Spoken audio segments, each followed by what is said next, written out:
இறைவணக்கம் பாடிய மாணவி. வணக்கம். இந்த இளவல் திருவிழாவிற்கு வருகை தந்திருக்கக்கூடிய அனைவரையும் வருக வருக என வரவேற்பதில் பெரும் மகிழ்ச்சி அடைகிறேன். இன்றைய நிகழ்ச்சியின் நடுவராக வருகை தந்திருக்கக்கூடிய சிறப்பு அழைப்பாளர் முனைவர் அரங்ககோபால் அவர்களை பற்றி ஒரு சிறு அறிமுகம். CBIAS அகாடமியின் இயக்குநராகவும் 3 முதுநிலை பட்டங்களை பெற்ற ஒரு ஆன்றோராகவும் இவர் திகழ்கிறார்.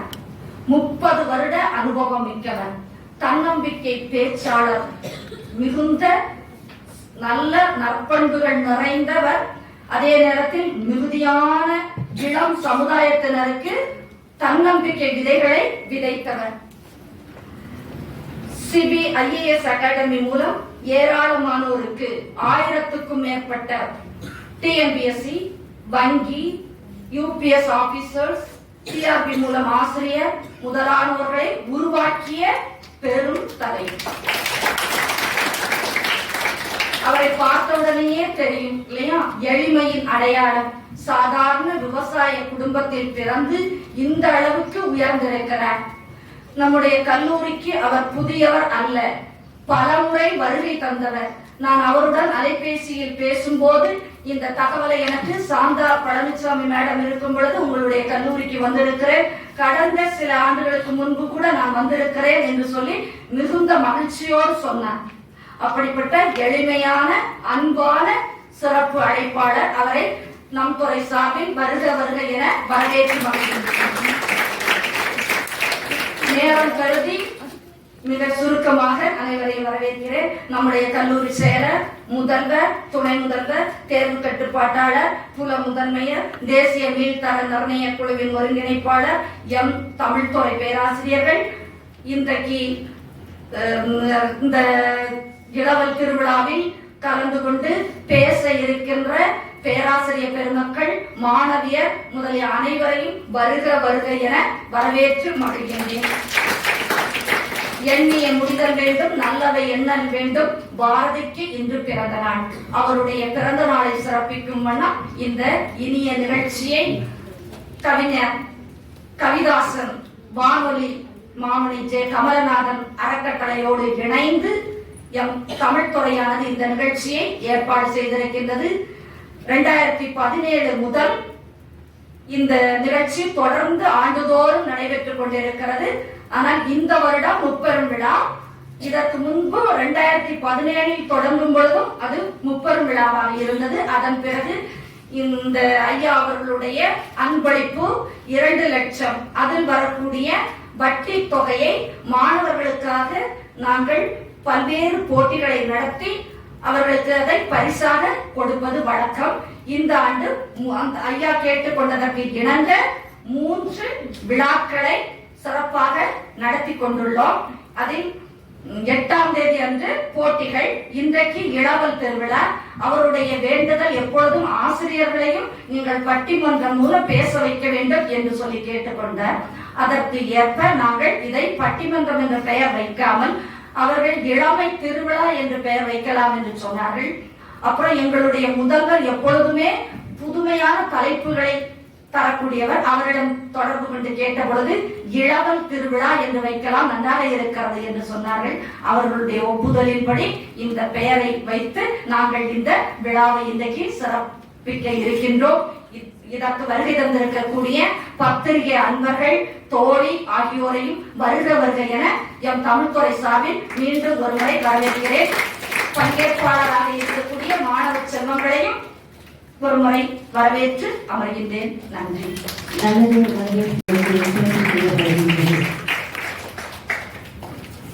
சிறப்பினை செய்தோருக்கும் சிறப்பினை பெற்றோருக்கும் மின்னொலியை விட சூரியனை போல பிரகாசமாய் ஒளிவிட்டு அமர்ந்திருக்கும் நடுவர் அவர்களே, முதலில் என்னை பேச வைத்து எப்படி எங்கள் அணியை தாக்கலாம் என்று காத்திருக்கும் ஆசிரியர் பெருமக்களே, என்னோடு ஒத்த கருத்தை எடுத்து இயம்பிருக்கும் என் அணி தோழி ஜெகோவா அவர்களே, எனது உரையாடலை உங்களுக்கு உணர்த்தும் மொழிகளில் மேலோங்கிய மொழியாக நிலைத்து நிற்கும் என் தாய்மொழியாகிய தமிழ் மொழியை வணங்கி என் உரையை தொடங்குகிறேன்.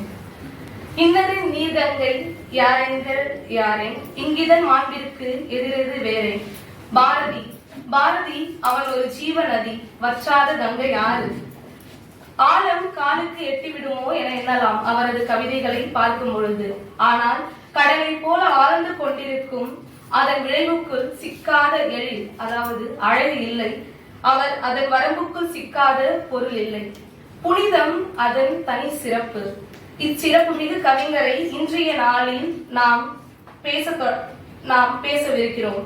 இன்றைய இளைஞர் போற்றி பாடுவது பொருத்தமும் ஏற்றமுமே நமது பாரதியாரை பற்றி. நம்ம எல்லாருக்குமே தெரியும், நம்ம ஹிப்ஹாப் தமிழா அவரோட லோகோவை யார் வச்சிருப்பாருன்னா பாரதியார தான் வச்சிருப்பாரு. இன்றைய இளைஞர் தலைமுறைகளான நம்ம, அதாவது ஹிப்ஹாப் தமிழா, அவர் நம்ம இளம் துடிப்போட பாரதியாரோட வரிகள்ல பலவிதமான பாடல்களை இந்த காலத்துல உள்ள இளம் வயதினருக்கு எப்படியெல்லாம் எடுத்து கூறலாம்ன்றத திரைப்படம் மூலமா, அதாவது இசை மூலமா எடுத்து கூறியிருக்கிறாரு நம்ம ஹிப்ஹாப் தமிழா. ஆம், இளையோரிடம் திகழ வேண்டுமென பாரதி என்ன வேண்டியன சமய ஒற்றுமை. ஆம், அது இமயமழை. அவரது பாடல்களில் சமயமழை. அங்கே சிவன் நடனமாட, சக்தி ஆனந்த கூத்தாட, அல்லாவின் பெருமையை போற்ற, கிறிஸ்து பெருமானை புகழ்வதும் என்ற அனைத்து சமய கருத்துக்களையும் ஒன்று சேர்த்து பாடிய பாடல்களை எடுத்து கூறுகிறார் நமது பாரதி கவிஞர். பெருமையும் புகழும் மாண்பும் தேடி ஓடும் இக்காலத்தில் பெருமையையே நாடாது, புகழையும் தேடாது, நமக்கு தொழில் கவிதையே, நாட்டிற்காக உழைப்பது, இமைப்பொழுதும் சோராதிருப்பது என்று தமது பாடல் வழிகளின் மூலம் கவிதையையே தொழிலாக ஆட்கொண்ட செய்து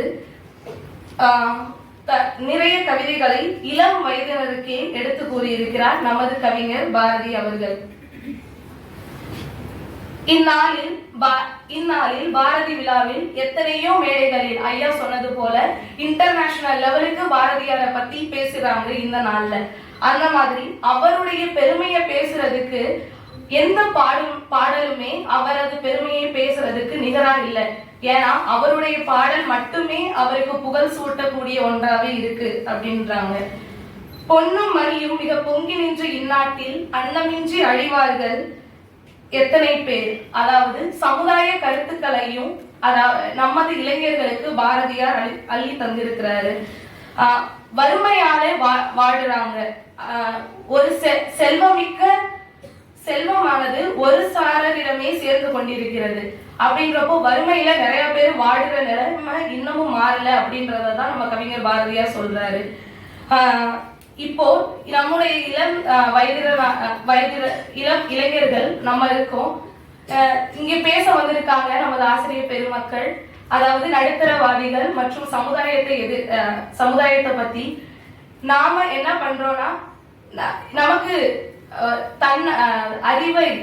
அறிவோட கல்வியிலே நம்ம மேலோங்கி நின்று தெளிந்த பார்வை கொண்டு விளங்க வேண்டும் என்று அவர் சொல்றாரு. வறுமையை மாத்தணும்னா நம்ம இளமையா இருக்கிற நம்ம கல்வியால மட்டுமே நம்மளால அந்த வறுமையை மாத்த முடியும்ன்ற கருத்தையும் பாரதியார் அவர்கள் பாடிய பாடல்கள் மூலம் நமக்கு தான் சொல்லியிருக்கிறார்ன்றத நம்மளால அறிய முடியுது. மேலும் உலகை நகர்த்த விரும்புபவன் முதலில் தன்னை நகர்த்த வேண்டும் என்ற சாக்ரட்டிஸோட பொன்மொழிக்கு ஏற்ப பாரதியார் முதலில் என்ன பண்றாருன்னா தன்னையே ஒருத்து காக்கைகளுக்கும் குருவிகளுக்கும் உணவளிக்கிறார். இதுவே நடுத்தரவாதிகளா இருக்கும் போது அவங்க போய் என்னால சாப்பிடாம இருந்துட்டு நான் இவங்களுக்கு வறுமையில இருக்கிறவங்களுக்கு நான் ஹெல்ப் பண்றேன்னு போகப்போ அவங்களால பண்ண முடியுமா? இன்னும் அவர்கள் உடல் நலம் குன்றியே போவார்கள். இளம் வயதினரான நம்மளாலதான் அந்த மாதிரி ஒரு செயல்கள்ல ஈடுபட முடியும் என்ற ஆணித்தரமான வார்த்தைகளை பாரதியார் தனது கவிதைகளின் மூலம் நமக்கு தான் கொடுத்து கொண்டிருக்கிறார். 5 வளையாதது 50 வளையாது, அதுதானே உண்மை. பழிவாங்கும் உணர்வை அறவே விரும்பாத பாரதி நம் மனம் கடவுள் குடிக்கொள்ளும் இல்லமாக இருப்பதை கூறும்போது பகைவனு கருள்வாய் நன்னெஞ்சே பகைவனு கருள்வாய் புகை நடுவினில் தீ இருப்பதை பூமியில் கண்டோமே நன்னெஞ்சே பகை நடுவினில் அன்புருவன நம் பரமன் வாழ்கின்றான் நன்னெஞ்சே நம் பரமன் வாழ்கின்றான். இந்த மாதிரி இதெல்லாம் நடுத்தரவாதிகளான மக்களிடமும் சமுதாயத்துல ஒரு வயதுக்கு இளம் வயதினரான நம்ம எல்லாம் என்ன பண்ணுவோம், இந்த மாதிரி இதெல்லாம் வஞ்சகமான எண்ணம் எல்லாம் நம்ம கிட்ட இருக்கும். இல்லாம பெரியவங்களா இருக்கிறவங்கள்ட்ட தான் ஒரு சின்ன பையனை பார்த்தாவே அந்த மாமாட்ட பேசாது அப்படின்ற ஒரு வஞ்சக விதையை அந்த குழந்தைகளின் மனதில் விதைக்கிறவங்களா இருப்பாங்க. ஆனா இளைஞர்களாக நம்ம டேக் இட் ஈஸி, எல்லாம் கடந்து போயிடும் அப்படின்ற ஒரு எண்ணத்துலதான் இருக்கும். ஆனால் இளைஞர்களாக நம்ம அவற்றை பெருசா பொருட்படுத்த மாட்டோம்ன்ற கருத்தை நான் முன்வைக்கிறேன். மேலும் அச்சம் கொண்ட எவரையும் பாரதியாருக்கு பிடிக்கவில்லை. நிமிர்ந்த அவர் விரும்புவது தெளிந்த சிந்தனை, நேர்கொண்ட பார்வை, நிமிர்ந்த நன்னடை. எனவேதான் சொல்கிறார், ஒளிப்படைத்த கண்ணனாய் வா வா வா, உறுதி கொண்ட நெஞ்சனாய் வா வா வா என்று அஞ்சாதவன் தான் நேராக பார்க்க முடியும் என்று பாரதியார் கூறுகிறார். இதுவே நடுத்தரவாதிகளான நம்ம முதியோர்களிடம் சொல்றப்ப அவங்க என்ன சொல்றாங்க, கண்ணு தெரியலமா, கொஞ்சம் இதை படிச்சு காமிய. நிமிர்ந்த நன்னடை வேணும்னு தான் நம்ம பாரதியார் சொல்றாரு. இவங்க இந்த நடுத்தரவாதிகள் கூணு நட போட்டுட்டு இருக்கப்பய அவங்க நிமிர்ந்த நடையோட நிற்க முடியும். மேலும் தெளிந்த சிந்தனையை கொண்டவரா இருக்கணும்னு பாரதியார் சொல்றாரு. மூளை சுருங்கி போய் இருக்கிறப்ப தெளிந்த சிந்தனையோட அவங்க சிந்திக்க முடியும், நாட்டை செழுமையா கொண்டு வர முடியும். சோ இவற்றை எல்லாம் பாரதியாரின் கவிதைகள், படைப்புகள் எல்லாம் இளைஞர்களை மேம்படுத்தவும் அவர்களால் மட்டுமே நாட்டை முன்கொண்டு செல்ல முடியும் என்ற கருத்தை பாரதியார் இளைஞர்களுக்காகவே பாடியிருக்கிறார் என்பதை கூறி எங்களது அணியின் பக்கம் தீர்ப்பை தர வேண்டும் என்று கூறி நடுவர் அவர்களை கூறிக்கொண்டு விடைபெறுகிறேன். நன்றி, வணக்கம். முதல் வணக்கம். இங்கு கூடியுள்ள அனைவருக்கும் இனிய காலை வணக்கத்தை கூறி, எங்கள் அணிக்கு கொடுக்கப்பட்டுள்ள தலைப்பு பாரதியாரின் பாடல்கள் நடு வயதிற்காக பாடப்பட்டவையே. நடுவர் அவர்களே, இந்த காலத்துல இளைஞர்கள் யாராச்சு இல்ல உங்களுக்கு தெரிஞ்சவங்க இன்ஸ்டாகிராம்லயோ யூடியூப்லயோ பாரதியார பத்திய ரீல்ஸ் போட்டிருக்காங்களா? இல்ல பாரதியாரோட பாட்டை தான் காலர் டியூனா வச்சிருக்காங்களா? சொல்லுங்க. நாங்க தான் தராசுல இருக்கிற நடுமுள் மாதிரி இந்த பக்கத்தையும் பார்த்து அந்த பக்கத்தையும் பார்த்து ரொம்ப கஷ்டத்துல இருக்கோம் நடுவரே. எதிர்காலத்தின் வலிமைக்கு கருத்தில் இருக்கிறது என்பதை கண்டறிதல் தான் எங்கள் நோக்கம். பாரதியார் பாடல்கள் அனைத்தும் விழிப்புணர்வு, விடுதலை, முன்னேற்றம் ஆகியவற்றை கொண்டு நாட்டு வளர்ச்சியை நோக்கி எழுதப்பட்டவை. அவை காலத்தை கடந்து தலைமுறைக்கு எழுப்பும் நித்திய தீபம். பாரதியார் எழுதிய தைரியம், காதல், தாய் மகன் பாசம் போன்றவை தேசத்தை தன்மையோடு கட்டி காக்கும் பொதுவான உணர்வுகள் போன்றது. பாரதியார் ஒரு பாட்டு பாடினார், ஓடி விளையாடு பாப்பா. ஆனா இந்த இளைஞர்கள் என்ன சொல்றாங்க, ஓட ஓட ஓட தூரம் குறையல, பாட பாட பாட பாட்டு முடியல, போக போக போக ஒண்ணும் புரியல, இப்ப வரைக்கும் புரியாம தான் இருக்காங்க. நடுவரே, எதை சொல்லுங்க, நாங்க ஏன் செய்யணும், நாங்க ஏன் கேட்கணும்? நாங்க சொல்லியே கேட்காத இந்த இளைஞர்கள் பாரதியார் சொல்ற பாட்டை தான் பாட்டு கேட்க போறாங்களா, இல்ல அவங்களுக்காக தான் அவர் பாடி இருப்பாரான்றது தெரியல. பாரதியார் ஏதோ நல்ல எண்ணத்துல எல்லாரும் நல்லா இருக்கணும்னு பாடினாங்க.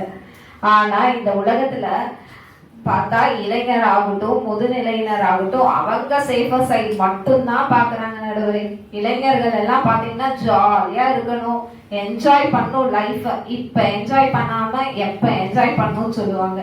அதே முதியவர்கள் எல்லாம் எடுத்துட்டீங்கன்னா என்ன சொல்லுவாங்க, இனி எங்களுக்கு என்ன ப்ராப்ளம், எல்லாம் எங்க பசங்க பாத்துக்குவாங்க அப்படின்ட்டுருவாங்க.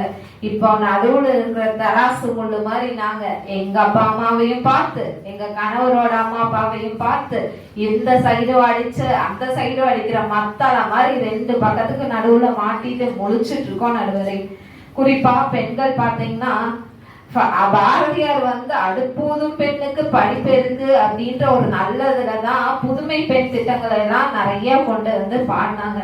இப்ப பார்த்தா ஹவுஸ் ஹஸ்பண்ட்ஸ் அதிகமாயிட்டாங்க. பாரதியார் நல்லது செஞ்சாரு, இது எங்களுக்கு ரொம்ப ஸ்ட்ரெஸ் ஆயிட்டு இருக்கு. நடுவரே, பார்த்தா இந்த காலத்துல ஒரு பொண்ணு பார்க்க போறாங்க அப்படின்னா பொண்ணு படிச்சிருக்கா, நல்ல வேலைக்கு போதா, எவ்வளவு சம்பளம் வாங்குது, எத்தனை பவுன் நகை போடுவீங்க, இதெல்லாம் தான் கேட்கறாங்க. இதையெல்லாம் பாரதியார் பாட்டை கேட்டுட்டு அவங்க வந்து கேட்கலாமா நடுவரை? நாங்கெல்லாம் அதை ஃபாலோ பண்றங்காட்டி தான் இங்க வந்து இவ்வளோ தைரியமா பேசுறோம். மூட நம்பிக்கையெல்லாம் நாங்க ஃபாலோ பண்றதே இல்லை. ஆனா இந்த இளைஞர்கள் கூட பூனை குறுக்கால போயிடுச்சுன்னா ஓடிடுவாங்க. பின்னாடி அந்த முதியோர் பாட்டிகளா என்ன சொல்றாங்க, 6 மணி ஆயிடுச்சு, இந்த பொட்டை புள்ள இன்னியும் வந்துட்டு இருக்கா. ஏங்க நடுவரே, எங்களோட சேஃப்டி எங்களுக்கு தெரியாதா? சொல்லுங்க. இவ்வாறு பாரதியாரின் பாடல்கள் உள்ள கவிதை, இசை மற்றும் தத்துவம் ஒட்டுமொத்த சமுதாயத்திலும் நெடிய காலகட்டத்திலும் இன்னும் மக்களுக்கு உதவுகின்றது. அவருடைய பாடல்கள் எங்களை மாறி நடுத்தர மக்களுக்காகவே பாடப்பட்டது. சமுதாயத்தை மாற்றுறதுக்கு எங்களுக்கு மட்டும்தான் முடியும். அவங்களுக்கு என்ன நடுவரே, சின்ன பிள்ளைங்க என்ன செய்ய முடியும்? இல்ல பெரியவங்கனாலதான் என்ன செய்ய முடியும்? எங்களை மாதிரி நடு வயதினாலதான் இந்த இந்தியாவை மாற்ற முடியும். நாங்க படிச்சு நல்ல வேலையில இருக்கோம் அப்படின்ற தன்னம்பிக்கையே எங்களுக்கு ஊட்டிய பாரதியாரின் பாடல்களை ஏற்ப நாங்க வாழ்ந்துட்டு இருக்கோம். அதனால நல்ல தீர்ப்பை எங்களுக்கு பக்கம் தான் சொல்லணும் நடுவர்களே. பாரதியார் என்னமோ நல்ல எண்ணத்துல நல்ல இயற்கை பாட்டா பாடினாரு. ஆனா நம்ம இளைஞர்களாகட்டு என்ன பாடுறாங்க, அலையே அலையே காற்றுல மலையேன்னு பாடுறாங்க. இப்படி பேசா நல்ல பருவமழை கூட ஓடி போயிடும். எனவே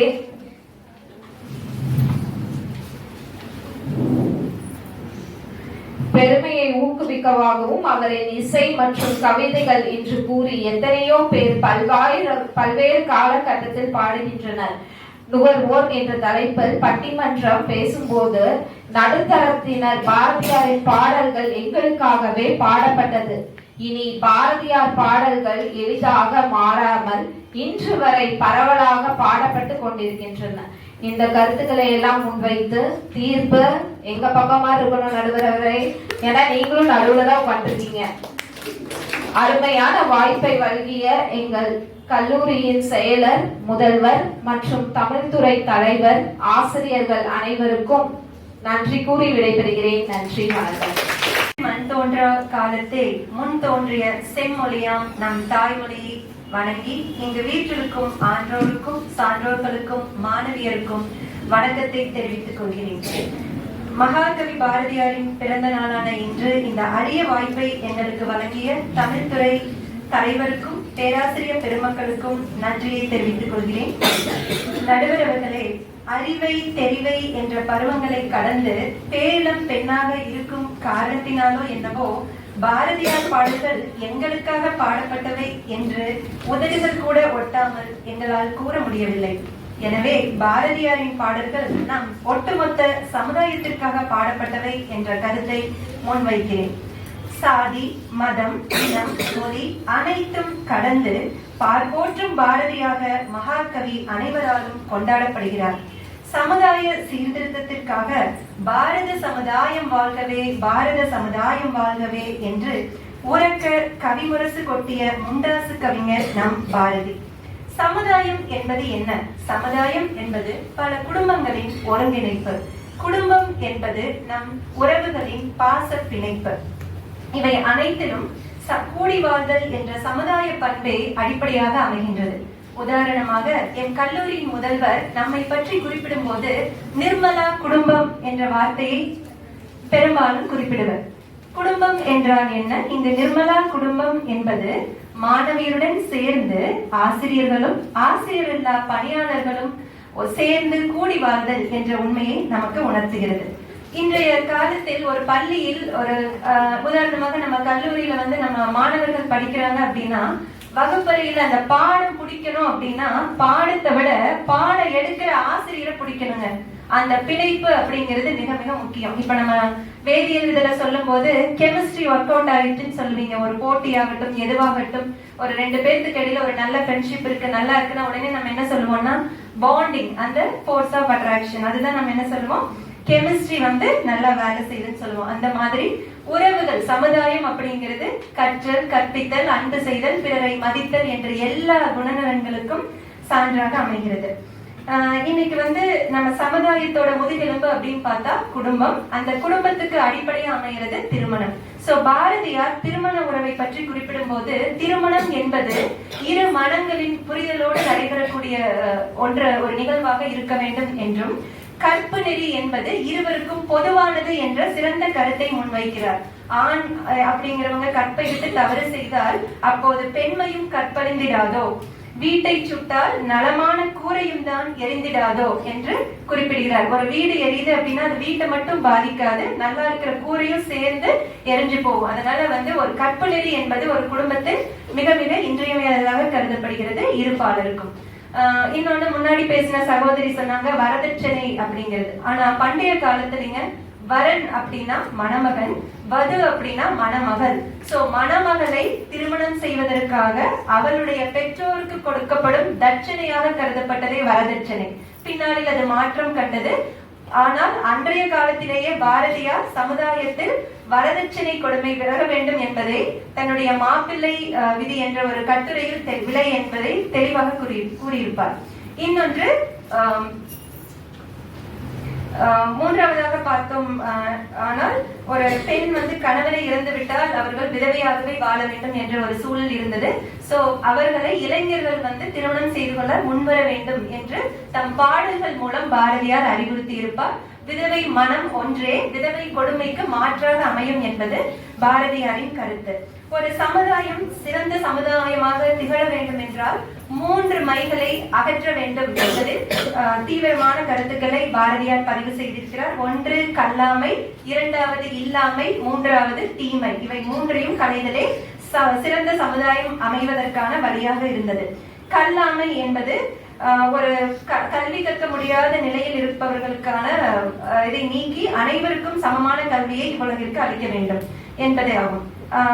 அது வந்து நம்ம ஒரு 1000 பேருக்கு உணவிடுதலோ இல்ல ஆலயங்கள் கோயில் கட்டுறதை விட ஒரு ஏழைக்கு நம்ம வந்து கல்வியறிவு கொடுத்தோம் அப்படின்னா அதுவே மிகச்சிறந்தது என்பதை பாரதியார் கூறியிருப்பார். இன்னொன்று, பள்ளி கல்வி அப்படிங்கிறது அவங்களோட சொந்த தாய்மொழியில அமைய வேண்டும். அதற்காக மற்ற மொழிகளை எல்லாம் பாரதியார் எதிர்க்கவில்லை. ஒரு பாமரனும் புரிந்து கொள்ளக்கூடிய எளிய நடையில் அவருடைய அனைத்து கவிதைகளும் அமைந்திருந்தன என்பதை மிக மிக சிறந்த சான்றாகும். நவீன இலக்கியத்தையும் இந்திய பத்திரிகைகளில் கார்ட்டூன் என்ற கேலி சித்திரத்தை முதலில் அறிமுகப்படுத்தியவர் நம் பாரதியார்.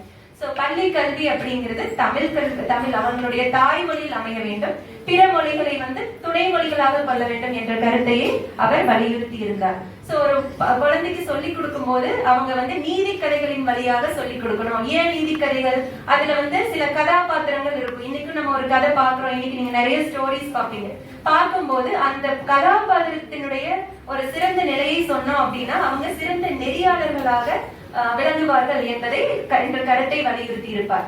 மேலும் அரசியல் சார்ந்த படிப்பையும் அந்த பள்ளி கல்வியிலேயே வைக்க வேண்டும். ஒரு மாணவன் எதிர்காலத்தில் அரசியல் அமைப்பை பற்றி தெரிந்து கொள்ளவும், ஒரு குடிமக்களான நம்மளுடைய கடமை என்ன, உரிமை என்ன என்பதை தெளிவாக அறிந்து கொள்வதற்கும் அத்தகைய கல்வி அவசியம் என்பதை வலியுறுத்தி இருந்தார்.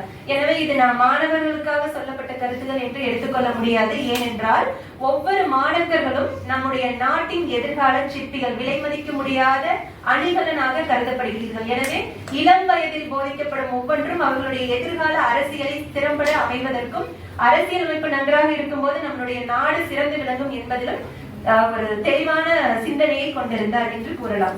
மூன்றாவதாக நாம் பார்ப்போமானால் தீமை எதுவெல்லாம் சமுதாயத்திற்கு தேவையில்லாத விஷயங்களோ அதை தீமை. மூட நம்பிக்கை ஒழிப்பு, கல்லாமையை அகற்ற, பெண் அடிமையை அகற்ற வேண்டும் என்றால் முதலில் பெண் கல்வி என்பது சிறந்த ஆயுதம் என்பதையும் வலியுறுத்தி இருப்பார். எனவே பெண் கல்வி பற்றி கூறும்போது பட்டங்கள் ஆள்வதும் சட்டங்கள் செய்வதும் பாரினில் பெண்கள் நடத்த வந்தோம், 8 அறிவினில் ஆணுக்கு பெண் இங்கே இலைப்பிள்ளை காண் என்று கும்மியடி என்று தெளிவுபடுத்தி இருப்பார். அடுத்ததாக பார்த்தோம் என்றால் தீண்டாமை. நம்ம வீட்டுல நாய், பூனை இந்த மாதிரி எல்லா உயிர்களுக்கும் இடம் கொடுப்பவர்கள் நாம். சில மனிதர்களை இந்த மாதிரி ஜாதியை சொல்லி ஒதுக்கி வைக்கிறது அப்படிங்கிறது ரொம்ப ரொம்ப தவறான செயலாக கருதப்படுகிறார். அதை தெளிவாகவும் தன் பாடல்களில் வலியுறுத்தி இருப்பார். மேலும் காக்கையும் குருவியும் எந்த ஜாதி என்ற ஒரு ஜனரஞ்சகமான வரிகளையும் பாரதியார் குறிப்பிட்டிருப்பார். இங்க இவங்க சொன்ன மாதிரி இளைஞருக்கானது ஒரு இப்ப ஜாதிகள் இல்லையடி பாப்பா அப்படின்னு பாடியிருக்காருன்னா எங்களை பார்த்து தான் பாடியிருக்காரு, எங்களுக்கு தான் சொல்லியிருக்காங்கிறது அர்த்தம் இல்லைங்க. அங்க பாப்பா அப்படிங்கிற ஒரு வார்த்தையை கூறுறது மூலமா பெண் குழந்தைகளை அவர் முன்னிலைப்படுத்துகிறார். எதனால ஒரு வீட்டுல எடுத்துட்டோம் அப்படின்னா நம்ம ஒரு பெண் குழந்தைக்கு சொல்லும் போது அந்த தகவல் குடும்பத்திற்கு செல்கிறது. ஒரு குடும்பத்தில் மாற்றம் ஏற்படுமானால் அது ஒட்டுமொத்த சமுதாயத்தையும் சென்றடையும் என்ற ஒரு தீவிரமான காரணமே அதற்கு பின்னால் இருக்கிறது. இப்ப பெண் குழந்தைகள் அப்படிங்கிறது நம்மளோட முடிகிறது இல்லை. நாளைக்கு நம்ம வீட்டுல நம்ம குழந்தைகளுக்கு யார் சொல்லிக் கொடுப்போம்? நம்ம தான் சொல்லிக் கொடுப்போம். சோ நம்ம படிச்சோம்னா ஒரு நல்ல வித்தாக நம்ம குழந்தைகளை இந்த சிறந்த சமுதாயத்தை உருவாக்க அளிப்போம் என்ற ஒரு நல்ல அடிப்படையில் மட்டுமே பாரதியாரின் பாடல்கள் அமைந்திருக்கின்றது. சமுதாய அமைப்பில் அதன் வளர்ச்சிக்காக ஏற்படும் சிறு மாற்றமே சமுதாய சீர்திருத்தம் என்றும் அதன் மூலம் சமுதாயத்தில் ஏற்படும் எழுச்சி சமுதாய மறுமலர்ச்சி என்றும் அறியப்படுகிறது. சோ பாரதியார் தன்னுடைய பாடல்களாலும் கட்டுரைகளாலும் உரைநடை கவிதைகளாலும் தன்னுடைய சமுதாய மறுமலர்ச்சியை உருவாக்க விரும்பினார். இன்னைக்கு நம்ம அதை கண்கூட பாக்குறோம். இப்ப நம்ம பெண்களுக்கு ஆணுக்கு நிகரா எல்லா துறைகளிலும் பணியாற்றி கொண்டிருக்கிறோம் என்று சொன்னா அது பொய் இல்லை. ஏன்னா இன்னைக்கு நிதி அமைச்சகம் முறை நீதிபதிகள் வரை அனைத்து துறைகளும் பெண்கள் வீறுநடை போட்டுக் கொண்டிருக்கிறோம் என்பதே நிதர்சனமான உண்மை. ஆனா இன்னும் ஒரு சில விஷயங்கள் நம்ம பார்க்கணும். இப்ப 6 மணிக்கு மேல எங்களுக்கு சுதந்திரம் இல்லைன்னு சொல்றோம். ஏர்போர்ட்ல ஒரு 2-3 மாசம் ஒரு மிக சமீபத்துல நடந்த நிகழ்ச்சியை நம்ம யாருமே மறந்திருக்க மாட்டோம். நம்ம பாதி பேர் நம்ம கேட்கிற கேள்வி என்ன, இத்தனை மணிக்கு அந்த பொண்ணுக்கு அங்க என்ன வேலை அப்படின்னு தான் கேட்கிறாங்க. சரிங்களா? அதனால நம்மளோட பாதுகாப்பு அப்படிங்கிறது முதல்ல நம்மளால உறுதியா இருக்குமா அப்படிங்கறது நம்ம பதில் சொல்ல தெரியணும். நம்ம எங்க வேணாலும் எப்ப வேணாலும் போகலாம் வரலாங்கிறது இல்லை. எல்லாமே நம்மளுடைய நன்மைக்காக எடுத்து காட்டப்பட்டவை என்பதை கருத்தில் கொள்ள வேண்டும். எனவே ஐயா சொன்னாங்க, நடுவரையை ஆரம்பிக்கும் போதே சொன்னாங்க, இந்திய அரசியலமைப்பு சட்டம் வையம் அப்படிங்கிறது அதுலயே தெரிஞ்சிருப்பீங்க. விடுதலை பத்தியும் பாரதியார் நிறைய கவிதைகள் பாடியிருக்கிறாரு. அது நம்ம ஒரு தனி மனிதனுக்கு உட்பட்டது இல்ல. தனி மனிதனுக்கு சுதந்திரமோ தனி மனிதனுக்கான விடுதலையோ அரசியலமைப்பு சட்டம் ஒரு ஆணுக்கோ பெண்ணுக்கோ கிடையாது. இது ஒட்டுமொத்த சமுதாயத்திற்கானது. எனவே நீங்க நான் ரெண்டு சேர்ந்ததுதான் சமுதாயம். அதனால அறிவிக்கோ தெரிவிக்கோ சொந்தம் என்று இது ஒட்டுமொத்த சமுதாயத்திற்கானதே என்று கூறி நல் வாய்ப்பிற்கு நன்றி கூறி அமைகிறேன். நன்றி, வணக்கம். தெல்லமுதாய் தெல்லமுதின் மேலான முத்திக்கனியே என் முத்தமிழே, உன்னை வணங்கி எனது உரையை தொடங்குகிறேன். சாலமன் பாப்பாவையை போல கருத்துக்களை அள்ளி வீசிக்கொண்டிருக்கிறோம் நடுவர் அவர்களே. டீச்சர்ஸ் கிட்ட எல்லாம் வாதமே பண்ண முடியாதுங்க. ஆனா அவங்க கிட்ட நீ வாதம் பண்ணு அப்படின்னு ஒரு ஸ்டேஜே போட்டு என்ன பேச கூப்பிட்டுருக்காங்களே, அதுக்காக பேச கூப்பிட்டாங்க. சொற்போர் எல்லாம் நாங்க விளையாடுறோம். சொற்போர் விளையாடி இவனை எப்படி எந்த வார்த்தையை கொண்டு மணக்கலாம் என்று யோசித்து அமர்ந்து கொண்டிருக்கும் ஆசிரியர் பெருமக்களுக்கும், ஏற்கனவே எங்கள் அணியினர் சொன்னதை எதிர்வாதம் செய்த ஆசிரியர் பெருமக்களுக்கும் எனது வணக்கங்கள். என்னோடு தோல் போல தோழனை போல உடன் இருக்கும் அருட்சகோதரிக்கும் எனது வணக்கங்கள். ஆரம்பம் எல்லாம் சாஃப்டா தான் இருக்குங்க. இப்படியே போயிருமா அப்படின்னு கேட்டீங்கன்னா கண்டிப்பா கிடையாது. ஏன்னா நாங்கெல்லாம் பாரதி கண்ட புதுமை பெண்கள். புதுமை பெண்கள்னா இளைய சமுதாயம் தான் அப்படின்னு நான் பேசுறதுக்காக வந்திருக்கேன். பெண் இனத்தை 7 பருவங்களாக சொல்லுவாங்க. பேதை, பெதும்பை, மங்கை, மடந்தை, அறிவை, தெரிவை, பேரினம் பெண். இதுல 20 வயசுல இருந்து 25 வயதுக்குட்பட்டவர்கள் தான் இந்த அறிவை. இந்த அறிவைங்கிறதுக்கு பொருள் என்னன்னா இளம் பெண் அப்படிங்கிறது தான் பொருள். நடுவர் அவர்களே, எங்களோட வயசு தெரிஞ்சிருச்சுன்னு சொல்லி சந்தோஷப்படாதீங்க. எங்க மாணவர்கள் அத்தனை பேருக்கும் மார்க்கண்டேயன் போல என்றுமே 16 வயது இளம் பியூட்டிஸ் தான் நாங்க. பாரதி பாடல்கள் பெண் விடுதலை, பெண் கல்வி, புதுமை பெண் பத்தி தான் இருந்திருக்கு. நடுவர் அவர்களே, நான் ஒரு கேள்வி கேட்கிறேன். இப்ப புதுமை பெண்ணு சொல்றாரு, அப்ப புதுமை பெண்ணா எங்களை பத்தி தானே இருக்கும். ஏன்னா நான் அதுக்கு ஒரு சான்று சொல்றேன். என்கிட்ட போன் இருக்குங்க நடுவர் அவர்களே.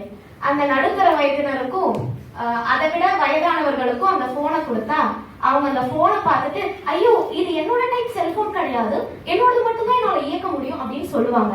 ஆனா எங்களை மாதிரி பசங்க கிட்ட என்ன போன் வேணா கொடுங்க, ஐபோன்ல இருந்து பட்டன் போன் வரைக்கும் ரெட்மி, ரியல்மி, ஓப்போ, ரெனோ நிறைய போன் இருக்கு. எந்த போனை கொடுத்தாலும் உங்களோட எல்லா விவரங்களையும் உள்ளங்கையில அடக்கி உங்களுக்கே திருப்பி நம்ம தர வச்சு எங்ககிட்ட அந்த சக்தி இருக்கு.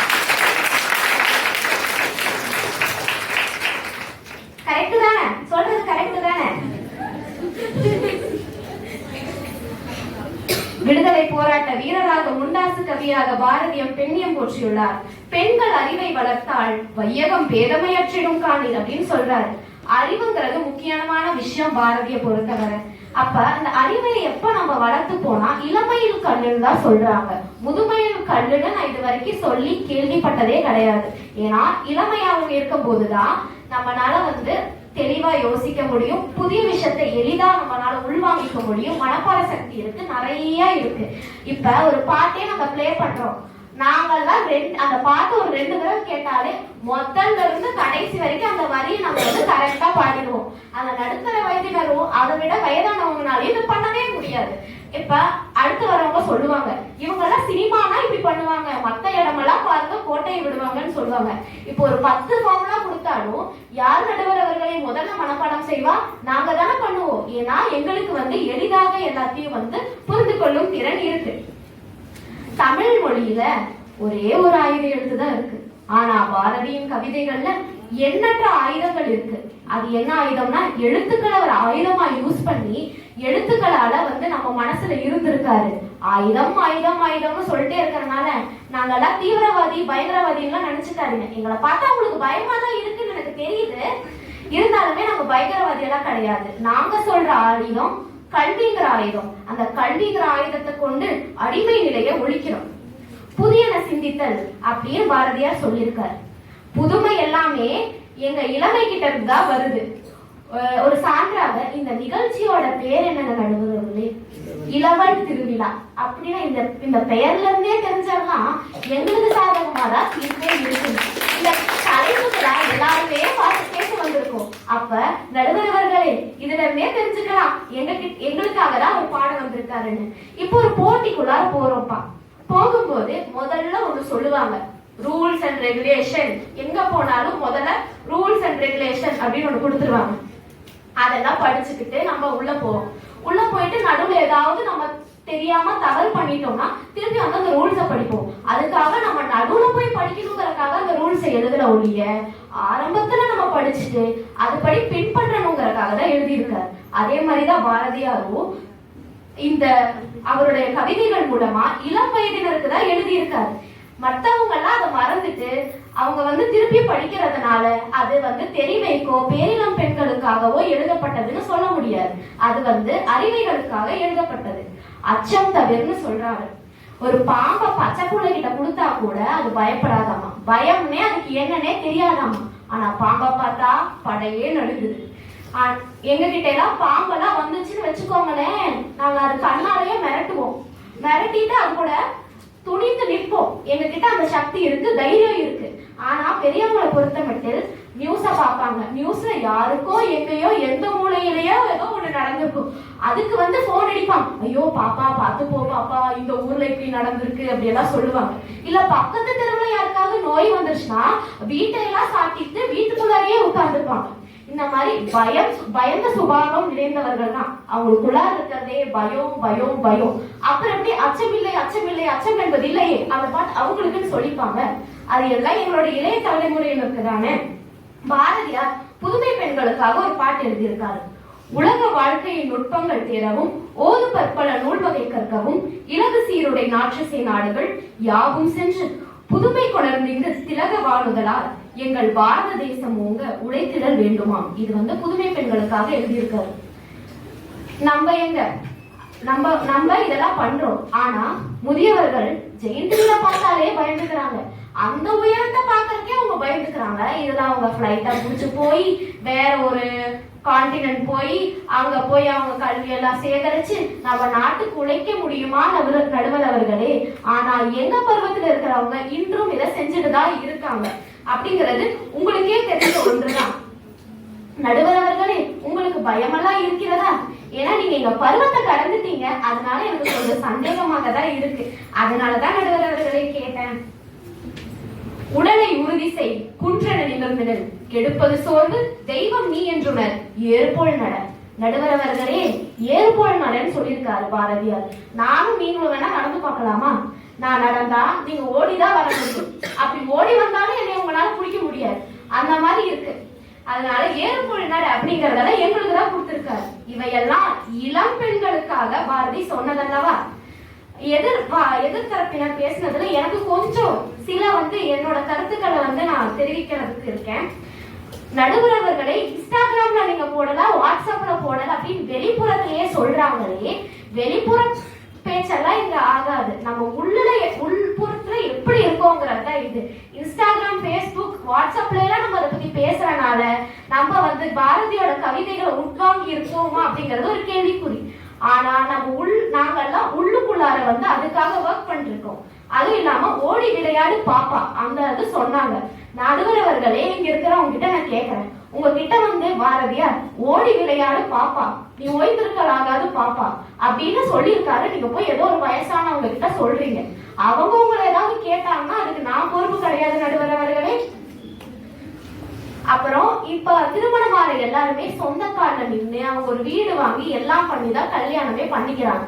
அப்ப அவங்க தனக்காக உழைக்கிறாங்க. அவங்க வெறும் பொழுதுபோக்குக்காக மட்டுமே இருக்கிறாங்கன்னு சொல்லிட முடியாது. அதுவும் இல்லாம ஹவுஸ் ஹஸ்பண்ட் மேம் சொன்னாங்க. ஆனா திருமணம் ஆகி ஹவுஸ் ஹஸ்பண்ட் இருக்கிறவங்க 25 வயதுக்கு மேற்பட்டவங்க தானே.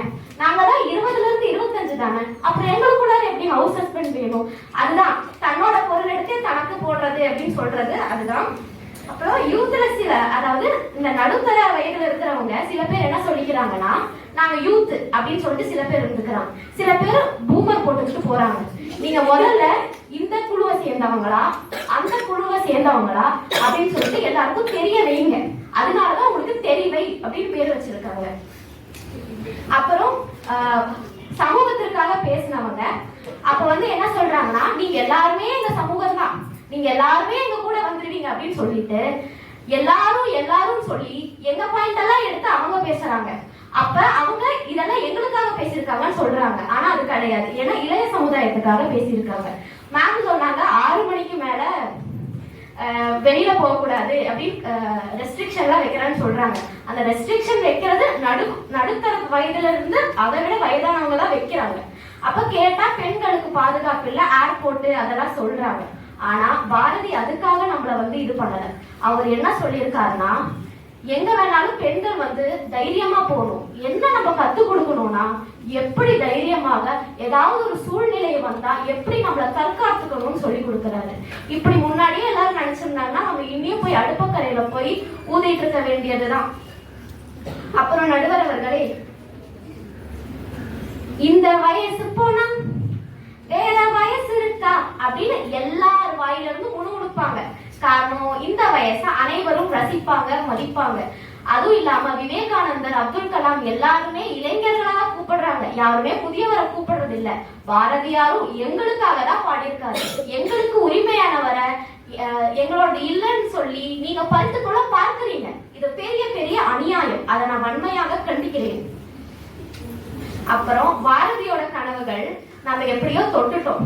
வானம் தொட்டுவிடும் தூரம் தான், தொட்டுவிடும் தூரத்திற்கு வந்து விட்டோம். மேகம் கூடியிருக்கிறது, மழை பொழிவது போல இருக்கிறது, பொழியும் என்ற நம்பிக்கையும் இருக்கிறது. வறண்டு காய்ந்து போன நிலத்திற்கான மழையாக, காத்திருக்கிற மக்களுக்கு எதிர்பார்த்த மழையாக, மேகம் கருக்கொண்ட மழையாக இன்றைய இளைய சமுதாயம் துளிர்விட்டு துடிப்போடு உயர்ந்துள்ளது. பாரதி கண்ட கனவு நனவாகிறது.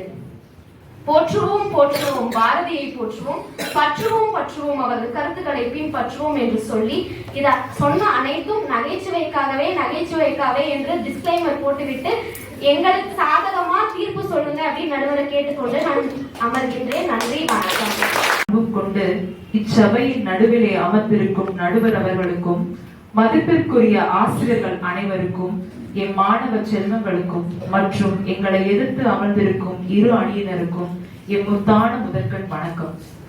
அச்சமில்லை அச்சம் என்பதில்லையே என்றும், நிமிர்ந்து நெல், பறித்து பார், நிலத்தில் நின்ற பண்மணிதா என்று கொதிக்கும் குரலில் எந்த வயதினருக்காக பாரதி பாடினார்?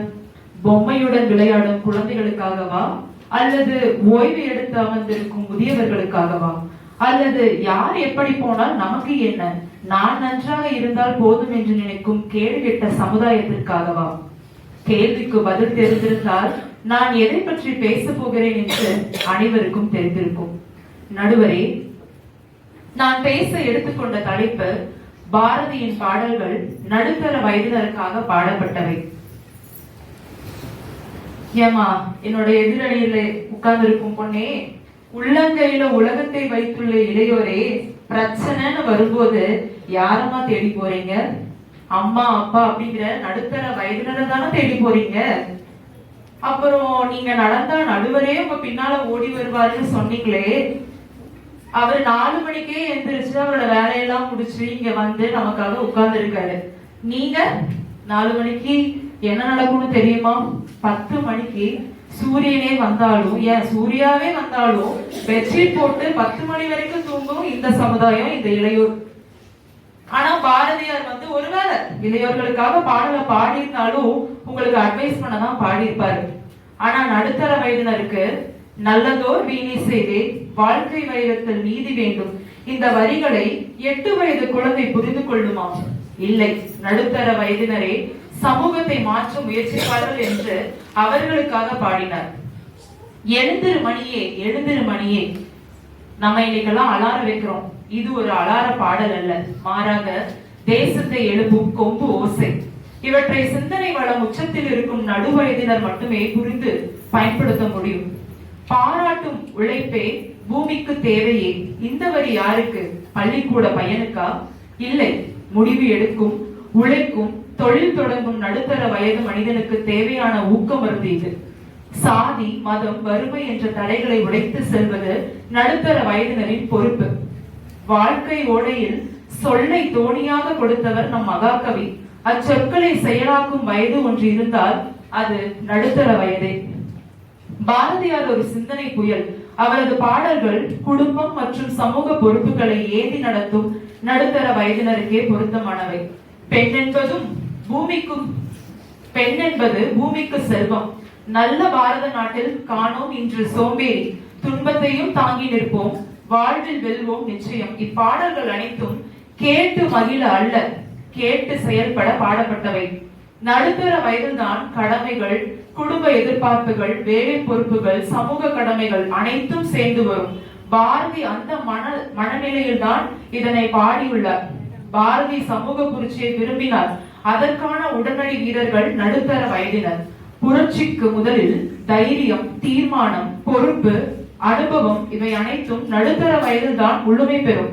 ஆகவே அவரது பாடல்களின் யோசனையும் உணர்வும் இலக்கும் நடுத்தர வயதினருக்கே நேராகப்படும் கதிர்கள்.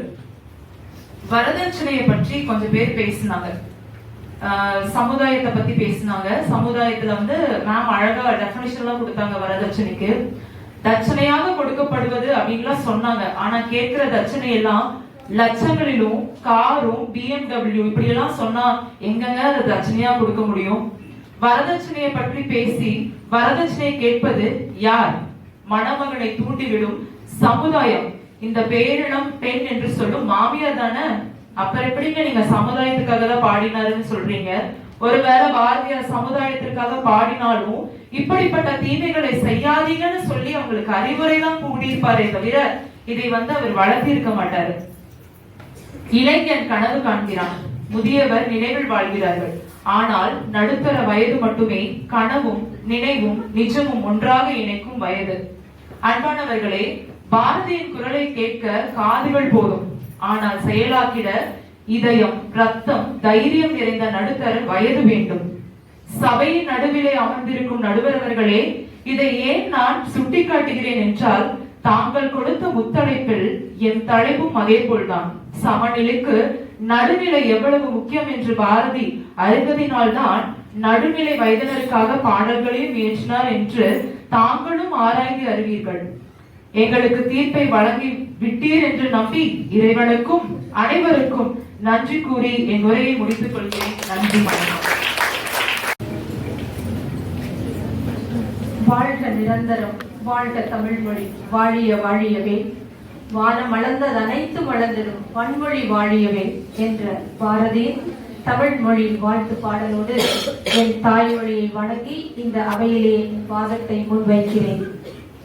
போற்றுதலுக்கும் மரியாதைக்கும் உரிய நடுவர் அவர்களே, தமிழ்துறை தலைவர் மற்றும் பேராசிரியர்கள் அவர்களே, மாணவ செல்வங்களே, இந்த இடத்துல இந்த நிகழ்ச்சியெல்லாம் பதிவு செய்ய காத்துக்கொண்டிருக்கின்ற பிரஸை சார்ந்த ஐயா அவர்களே, உங்கள் அத்தனை பேருக்கும் என்னுடைய மதிய வணக்கம்.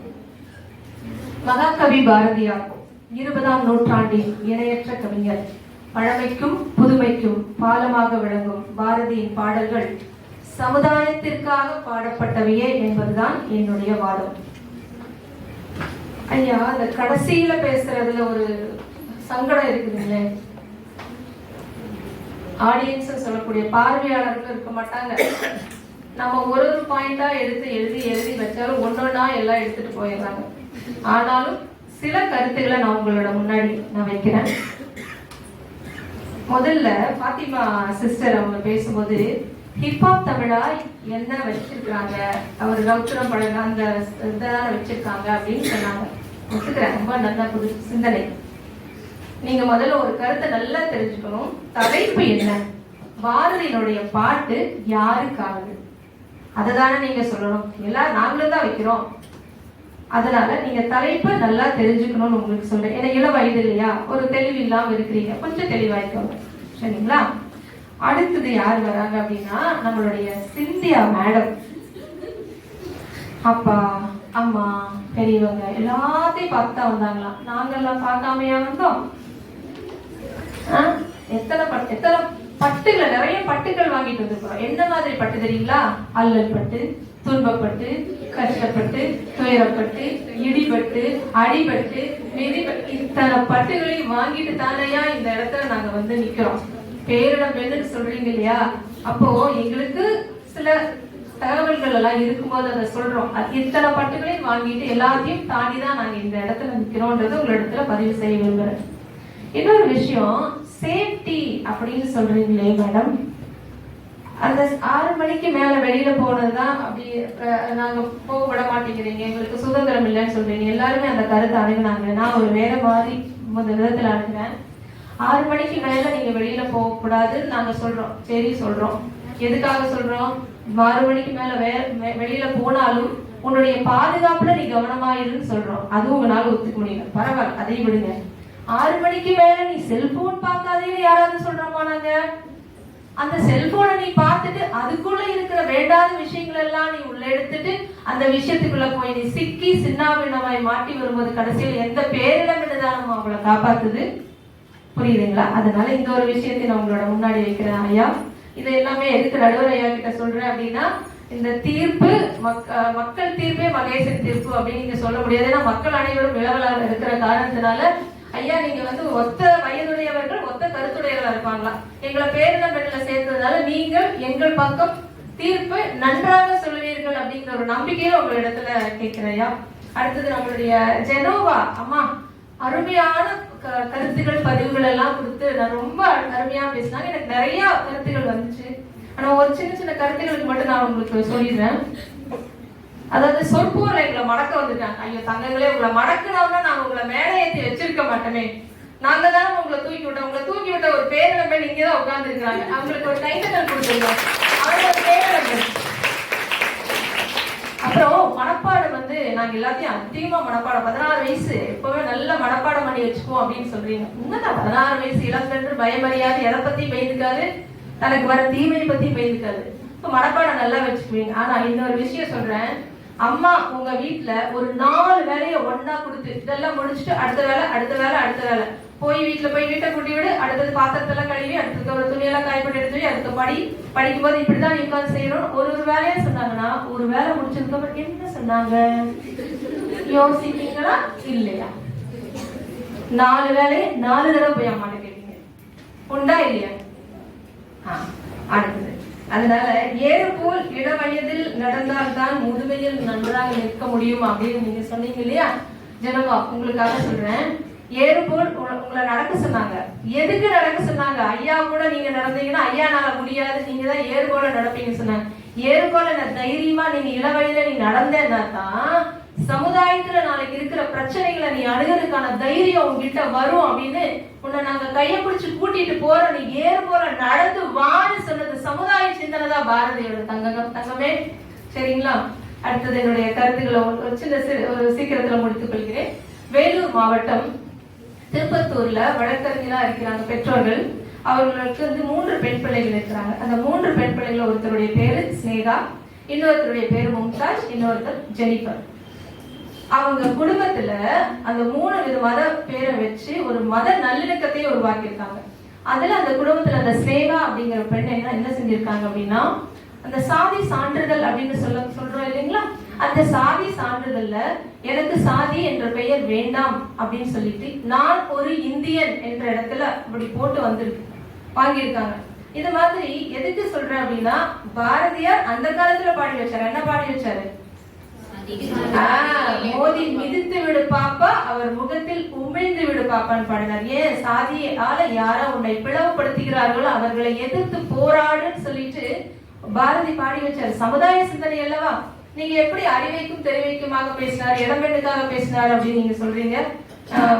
எதிரணியினரே கொஞ்சம் யோசனை செய்யுங்க.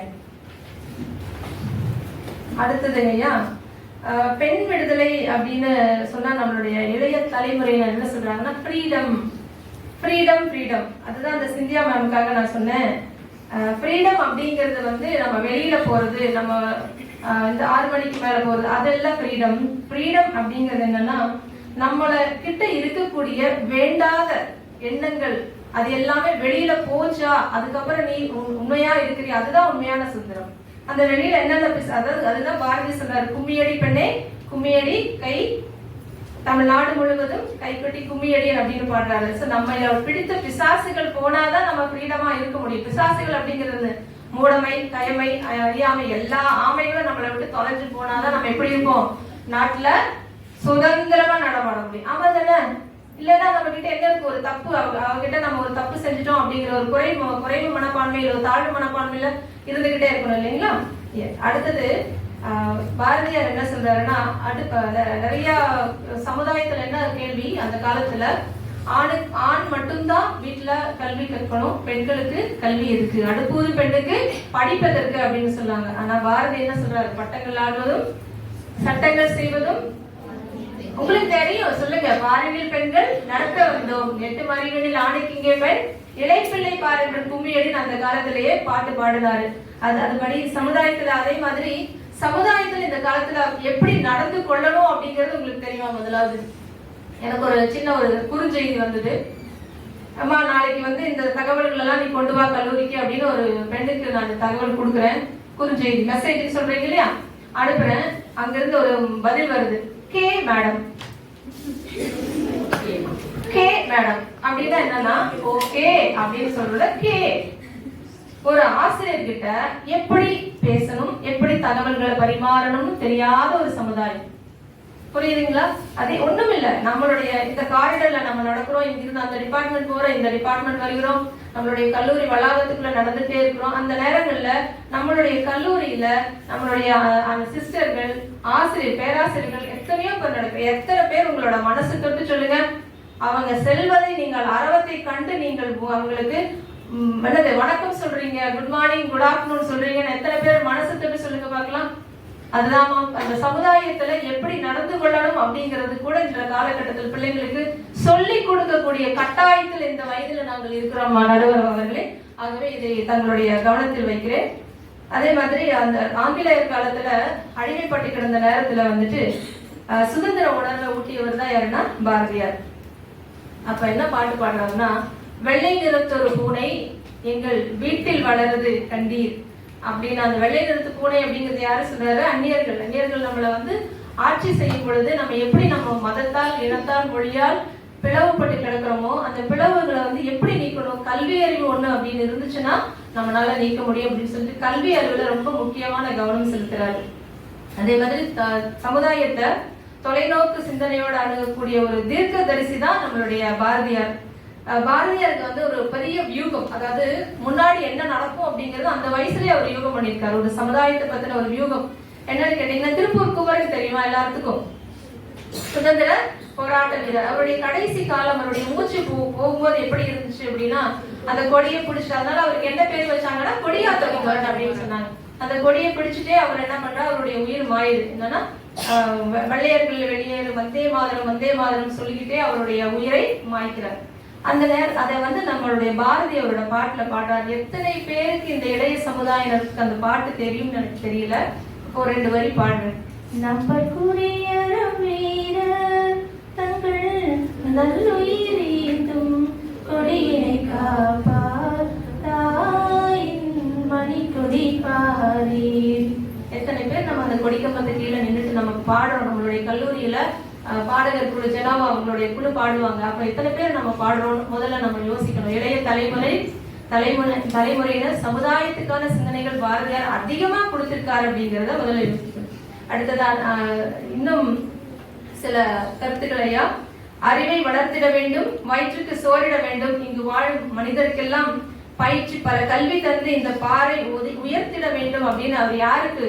அறிவைக்கோ தெரிவைக்கோ பாடல, அவர் சமுதாயத்திற்குத்தான் பாடினார் என்று உங்களிடத்துல ஆணித்தரமாக எடுத்துரைக்க விரும்புகிறேன். இறுதியாக ஒரே ஒரு தகவலை சொல்லி முடிவு செய்து கொள்கிறேன்.